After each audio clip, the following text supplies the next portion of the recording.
Merci Valéria, merci d'avoir organisé cette session, de m'avoir invité à clore votre congrès à SFAR, puisque c'est la dernière session du dernier jour. J'ai eu le plaisir de participer à la première session du premier jour également, donc j'ai couvert tout le congrès, ça fait plaisir. Donc on va parler de la sensibilisation centrale. Je n'ai pas de conflit d'intérêt, hein, avec en ce qui concerne cette présentation.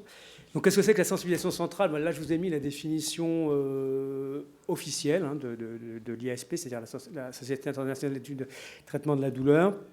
Donc, c'est une augmentation des réponses des neurones nociceptifs du système nerveux, hein, donc liés à des stimulations normales ou même en dessous de leur seuil d'activation habituel. Donc une hypersensibilité des neurones. En gros, c'est ça. Et c'est une hypersensibilité qui dure dans le temps. Alors on va voir que c'est un des mécanismes princeps, hein, de beaucoup de douleurs, plutôt des douleurs chroniques, mais pour s'installer, la sensibilisation centrale a besoin d'une douleur aiguë quand même. Et donc vous êtes, en tant qu'anesthésiste, aux premières loges, puisque, on va en parler, je vais beaucoup insister là-dessus, bien entendu, l'objectif, c'est a priori d'éviter le développement de la sensibilisation centrale, qui a besoin d'influx périphériques, et parmi les influx périphériques possibles, bien sûr, il y a les interventions chirurgicales. Alors, il y a une définition qui est un peu plus physiologique, électrophysiologique de la sensibilisation centrale, puisque c'est un phénomène qui a été décrit, je vais revenir dans un instant, qui a été décrit par des électrophysiologistes, hein, des gens qui enregistrent des neurones chez l'animal. Et ça ce qui intéresse quand on enregistre ces neurones nociceptifs chez l'animal, dans la corne postérieure de la moelle, hein, chez l'animal, eh bien, on a ces neurones qui sont sensibilisés, donc qui modifient leurs caractéristiques de réponse avec une augmentation de l'activité spontanée, une diminution de leur seuil d'activation, une augmentation des réponses à des stimulations au-dessus du seuil supraliminaire, et également une augmentation de leur champ, la taille de leur champ récepteur. Donc tout ça, ça caractérise cette hypersensibilité. Donc ce qui est important de comprendre d'emblée, pourquoi on en parle beaucoup, de la sensibilisation centrale, c'est que, bon, d'une part, comme je disais, elle est impliquée dans beaucoup de douleurs, mais aussi, c'est un phénomène qui peut s'autonomiser. Et donc, comme je le disais, elle a besoin d'un flux périphérique pour se développer. Une fois qu'elle est apparue, elle peut se maintenir de façon autonome, sans les influx. Et donc, on comprend dans ces conditions que certaines douleurs vont résister à des traitements périphériques si la sensibilisation centrale s'est développée. Alors, tout est parti en fait de ce papier, hein, c'est un papier vieux, hein, de 1983, de Clifford Woolf.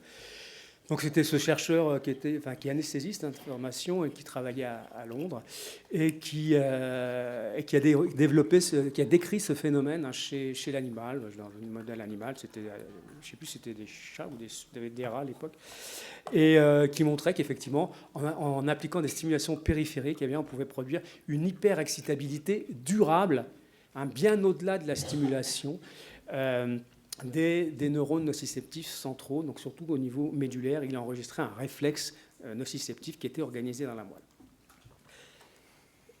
Alors, donc, je viens de dire à l'instant, hein, donc, les caractéristiques physiologiques, les modifications des caractéristiques physiologiques des neurones expliquent probablement donc les symptômes qu'on rencontre en clinique et qui sont liés à la sensibilisation centrale, à savoir douleur spontanée, mais une douleur spontanée qui est diffuse, qui va bien au-delà de la lésion. Des phénomènes d'allodynie, donc diminution, des douleurs déclenchées par des stimulations de faible intensité, et hyperalgésie, donc une augmentation de la réponse à des stimulations normalement peu douloureuses. Donc juste quelques mots de physiologie, de mécanisme quand même, mécanistique. Donc vous savez que dans les conditions physiologiques, hein, au niveau de la moelle, c'est le glutamate qui joue un rôle important dans la transmission des informations entre les fibres afférentes primaires, donc les fibres de la douleur, hein, les nocicepteurs, les fibres C en particulier, et en se fixant sur certains des récepteurs au glutamate, en particulier à l'AMPA, ça c'est ça c'est dans les conditions physiologiques. Dans les conditions pathologiques, donc quand il y a une augmentation des influx périphériques, par exemple liée à une inflammation ou à des douleurs neuropathiques, je vais revenir dans un instant, on a une très forte augmentation de la libération de glutamate, pas seulement de glutamate, mais de beaucoup d'autres choses en fait, dans la moelle épinière. Et là, on va avoir une activation non seulement des fameux récepteurs AMPA, mais qui sont les récepteurs du glutamate, mais aussi des fameux récepteurs NMDA que vous connaissez par cœur. Et ce sont eux qui sont à l'origine du développement, enfin en partie, qui sont en partie à l'origine du développement de cette hyper-excitabilité des neurones. Alors, juste cette image pour vous montrer qu'il n'y a pas que le récepteur NMDA. On a longtemps cru que c'était le récepteur NMDA jouait un rôle majeur. Donc on a cherché à développer des antagonistes des récepteurs NMDA, comme la kétamine que vous connaissez bien. Ça marche un peu, mais ça ne marche pas génialement bien. Et on comprend parce qu'en réalité, la sensibilisation centrale, ça met en jeu plein d'autres récepteurs, plein d'autres neuropeptides, neurotrophines qui sont libérés de façon concomitante avec le glutamate et qui vont moduler en fait l'action du glutamate sur le récepteur NMDA. Donc c'est beaucoup plus complexe qu'une simple interaction entre glutamate et récepteur NMDA. Et on comprend qu'il n'est pas si facile de bloquer pharmacologiquement ce phénomène de l'hyperexcitabilité. Alors comment il se déclenche? Je le disais, il faut des influx périphériques augmentés. Et donc une principale cause d'augmentation de ces influx périphériques, c'est la sensibilisation périphérique cette fois-ci, induite en particulier par l'inflammation. Vous savez, dans les conditions inflammatoires, libération d'un tas de molécules dans le milieu enflammé, dans la lésion, au niveau de la lésion, et avec parmi ces molécules, de nombreuses molécules qui ont des propriétés pro-algésiques et qui vont aller sensibiliser ou activer directement les nocicepteurs. Alors, on connaît pas mal de ces récepteurs. On connaît le rôle des prostaglandines, des ions H+, de la bradykinine, etc., qui ont tous des récepteurs spécifiques. Et l'activation de ces récepteurs par ces produits donc, de l'inflammation va entraîner cette sensibilisation, voire cette activation directe des nocicepteurs. Et donc c'est cette inflammation périphérique qui va entraîner cette sensibilisation des nocicepteurs, hyperactivation, et qui vont conduire à cette sensibilisation centrale donc via les mécanismes que j'ai mentionnés. Et alors, si on veut rentrer un petit peu plus dans le détail, on connaît les cascades d'événements intracellulaires qui sont à l'origine de cette hyperexcitabilité des neurones centraux, avec notamment l'entrée de calcium dans les cellules, etc. Mais je ne vais pas trop rentrer dans le détail. Ce qui est important, c'est que l'inflammation joue un rôle majeur dans le développement de la sensibilisation centrale, mais il n'y a pas que l'inflammation. Dans les douleurs neuropathiques, il n'y a pas forcément d'inflammation après une lésion neurologique, et on sait que dans ces cas-là aussi, on peut avoir développement d'une sensibilisation centrale. Et dans ce cas-là, c'est plutôt ce qu'on appelle des décharges anormales, des décharges aberrantes, dites des décharges ectopiques qui peuvent prendre naissance au niveau de la lésion, et donc qui vont entraîner une très forte augmentation de l'activité au niveau des nocicepteurs, et ça va conduire de la même façon que l'inflammation finalement à la suractivation des neurones centraux et au développement de cette fameuse sensibilisation centrale. Alors ce qu'on a appris au cours des dernières années, enfin ça fait déjà un petit moment, ça fait plus de 15 ans, c'est qu'il n'y a pas que le NMDA, il n'y a pas que les neurones et que la glie, les cellules gliales, vous savez que dans le cerveau il n'y a pas que des neurones, il y a beaucoup plus de cellules gliales, et que ces cellules gliales jouent aussi un rôle majeur dans le développement de cette sensibilisation centrale, puisqu'il y a de nombreuses interactions entre cellules gliales et neurones. Et on a compris ça depuis un certain temps, et on comprend de mieux en mieux les mécanismes moléculaires qui sous-tendent ces interactions entre cellules gliales et neurones. Et quand il y a une lésion périphérique, que ce soit une inflammation ou une lésion neurologique, on va avoir une activation d'un certain nombre de cellules gliales, notamment ce qu'on appelle la microglie, donc des toutes petites cellules, qui vont libérer au niveau de la moelle un certain nombre de substances, dont les chymokines, certaines cytokines, qui vont agir sur les neurones pour contribuer au développement de la sensibilisation centrale. Donc on voit la complexité des mécanismes. Il y a le NMDA, toutes les neuropeptides, les nombreux neuropeptides, neurotrophines qui sont libérés en même temps, qui agissent, qui modulent l'activité du récepteur NMDA. Et en plus, il y a toutes les cellules microgliales qui jouent aussi un rôle là-dedans. Donc on voit que c'est un mécanisme très complexe pour lequel il va être compliqué d'agir uniquement avec une molécule qui agirait sur une cible pharmacologique très précise. Alors, donc il y a plein de pistes de développement de nouveaux traitements qui s'appuient sur l'inhibition de la microglie pour bloquer l'activation gliale et la sensibilisation centrale. Donc il y a beaucoup de développement dans ce domaine-là. Il n'y a pas que les anti-NMDA.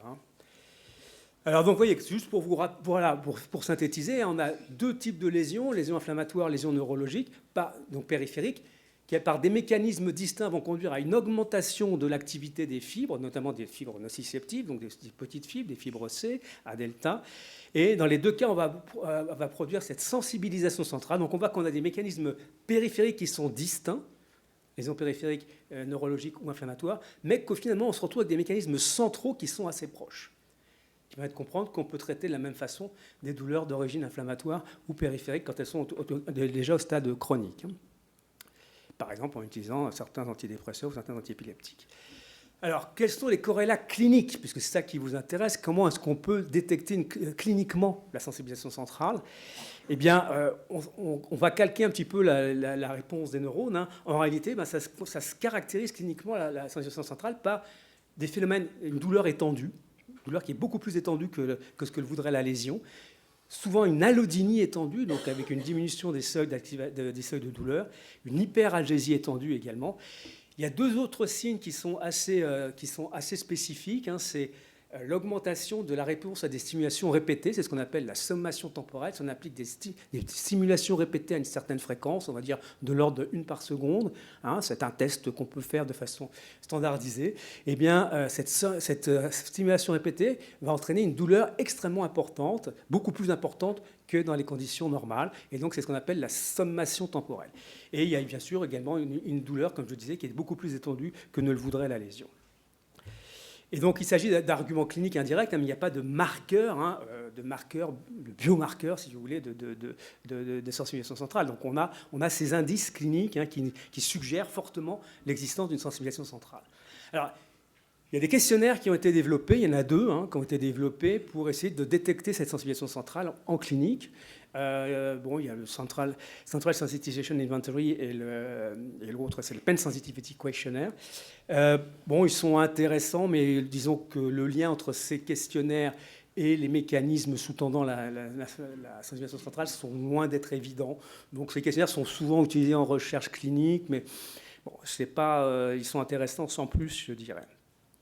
Alors, ce qu'on peut faire en clinique si on voulait, enfin, c'est plutôt en recherche clinique, mais pour évaluer cette sensibilité, donc on peut utiliser ce qu'on appelle les tests d'évaluation quantifiée, hein, de la sensibilité, donc les QST, Quantitative Sensory Testing, et on peut, en appliquant des stimulations contrôlées, hein, des stimulations thermiques, chaudes, froides, plutôt chaudes en général, mécanique, piqûre, et donc on va mesurer des seuils de détection, des seuils de douleur, des réponses à des stimulations supraliminaires, donc au-dessus du seuil, ou également on peut mesurer la réponse à des stimulations répétées, donc cette fois-ci standardisées, hein, par exemple en appliquant avec ce qu'on appelle un filament de Von Frey, des stimulations mécaniques répétées à 1 par seconde. Donc ce sont des tests qui sont assez standardisés et qui sont couramment utilisés en recherche clinique, beaucoup moins bien sûr en pratique, mais qui sont utilisés en recherche clinique, et qui permettent donc d'aller suggérer, ou en tous les cas suspecter, l'existence de cette sensibilisation centrale. Et puis enfin, il y a tous les protocoles dits de Condition Pain Modulation, CPM, qui visent, eux, à analyser les contrôles descendants, les contrôles inhibiteurs qui s'exercent sur la transmission médulaire des messages nociceptifs, et qui sont, je vais y revenir dans un instant, très largement aussi impliqués dans le maintien de la sensibilisation centrale. Vous voyez, la complexité des mécanismes, il y a une cascade de mécanismes, hein. Il y a aussi les mécanismes de contrôle de la douleur qui permettent de maintenir cette sensibilisation centrale dans le temps. Alors, oui, juste pour mentionner, parce qu'il y a mon ami Frédéric Adam qui est là, on avait fait une étude très récente avec un test complètement nouveau, complètement original, qui s'appuie sur une espèce d'illusion de douleur provoquée par ce qu'on appelle une grille thermique. C'est-à-dire une simulation avec des bandes à la fois chaudes et froides, mais qui sont non douloureuses et qui provoquent de la douleur. Et on a montré que cette stimulation-là était liée à la sensibilisation centrale. On pourrait avoir, dans quelques années, si on continue à travailler là-dessus, un test qui dériverait, un test utilisable en clinique, hein, très facile, très simple, qui serait un test de sensibilisation centrale.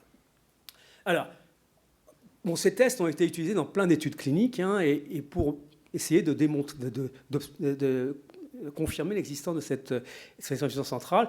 Et donc, les QST, Quantitative Sensory Testing, ont été utilisés dans plein de conditions cliniques, de douleurs chroniques, par exemple, là, dans tous les problèmes d'arthrose.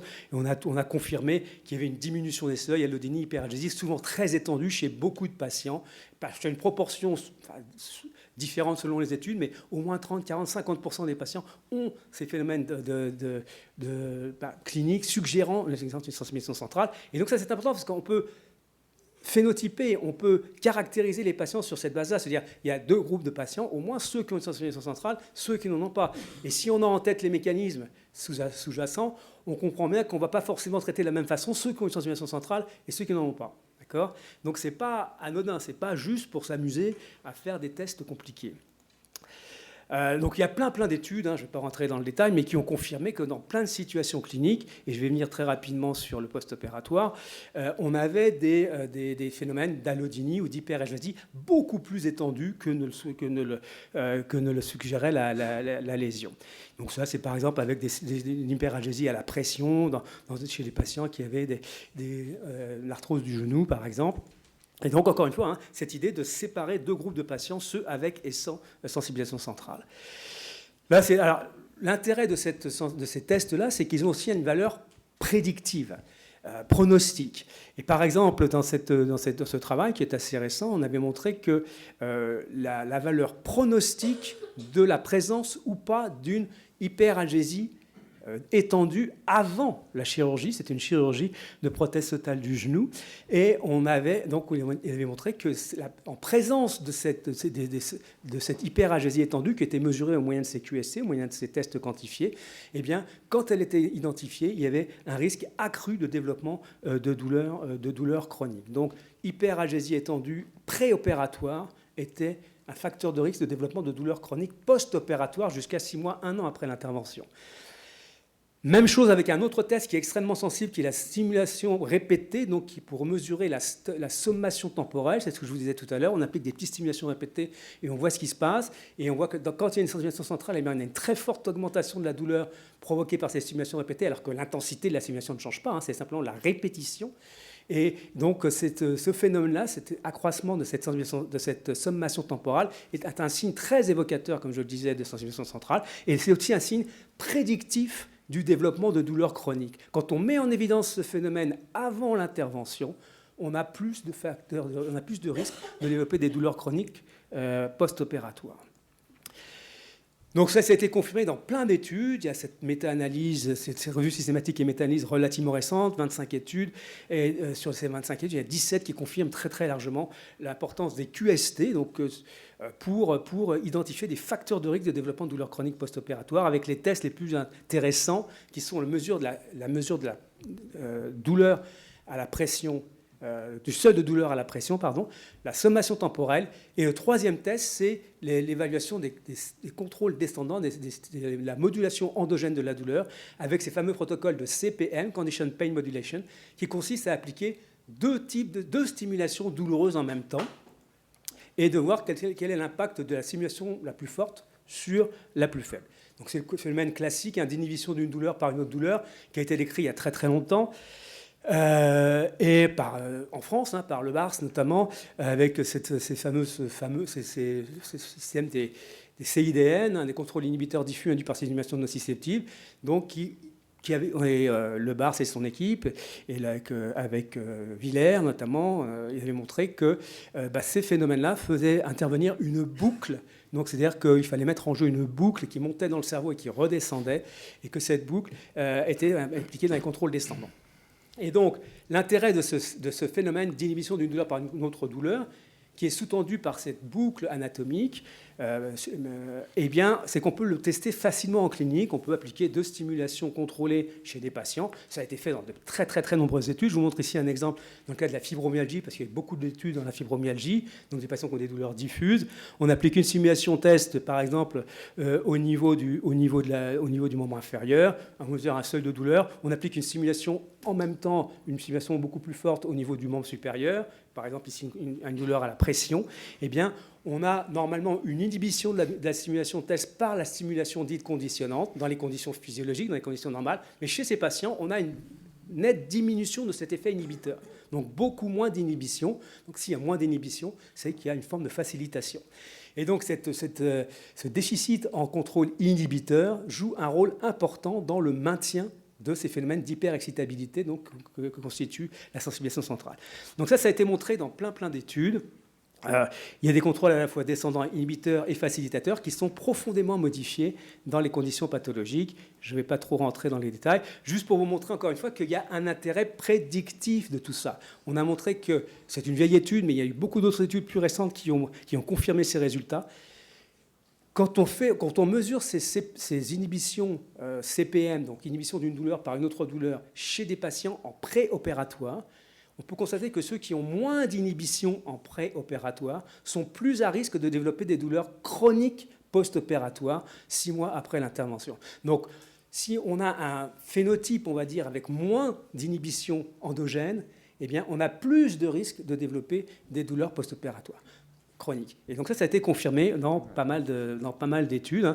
Donc on voit que on a quand même un certain nombre d'éléments qui pourraient être utilisés en clinique pour phénotyper, en tous les cas, pour mieux caractériser les patients. Alors voilà, la sensibilisation centrale, c'est donc un mécanisme très vaste. J'ai beaucoup insisté sur la douleur post-opératoire, mais on le retrouve dans plein d'autres choses, ce qu'on appelle maintenant les douleurs nociplastiques, je ne sais pas si vous connaissez trop ce terme, donc ces douleurs sans lésions identifiées et qui seraient liées pour l'essentiel à des modifications de la sensibilisation, à des modifications centrales. Donc en termes de prévention, juste pour terminer, puisque bien entendu l'idée c'est de prévenir l'installation de ces mécanismes, est-ce qu'on peut le faire pharmacologiquement? Donc c'est ces fameux concepts que vous connaissez bien de préemptive ou préventive, analgésie préventive. Ce n'est pas tout à fait la même chose. Donc en préemptif, on essaye d'administrer avant même de faire la lésion. Et donc vous savez que ça n'a pas été, enfin je vais revenir là-dessus, mais ça n'a pas été extrêmement probant. En revanche, l'analgésie préventive, oui, ça peut être intéressant. C'est-à-dire en périopératoire, oui, on peut prévenir des douleurs, y compris des douleurs chroniques. Alors il y a beaucoup, des centaines d'études là-dessus, bien entendu. Je ne vais pas rentrer dans le détail. Juste pour rappeler cette qu'on s'appelle méta-analyse en réseau qui est sortie il y a très peu de temps dans le BJR. Et avec un très grand nombre d'études, je trouvais ça pas inintéressant. Et ça, c'était sur la douleur. Peut-on prévenir la douleur post-opératoire immédiate? Et donc, qui était mesurée sur la douleur, bien sûr, et la consommation de morphine. Et il y avait trouvé, ça a été confirmé, enfin c'est une méta-analyse, mais quand même plusieurs molécules qui sont susceptibles d'être intéressantes, mais vous le savez, donc les INS, paracétamol, peut-être les gabapentinoïdes. En revanche, la kétamine, pas terrible. Ça, c'est pour la douleur post-opératoire. Qu'en est-il de la douleur plus chronique? Là, c'est plus compliqué, parce l'idée, c'est quand même de bloquer l'installation de la sensibilisation centrale pour empêcher le développement de la douleur chronique post-opératoire. Et donc là, conceptuellement, c'est très intéressant, c'est très séduisant. En revanche, les résultats sont quand même pas terribles, puisque bon, en ce qui concerne la molécule qui a été la plus étudiée, c'est la kétamine, bien entendu, pour bloquer les récepteurs NMDA. Et là, on va dire que globalement, les résultats sont assez négatifs. Il y a eu beaucoup de revues, méta-analyses, etc. C'est une des plus récentes.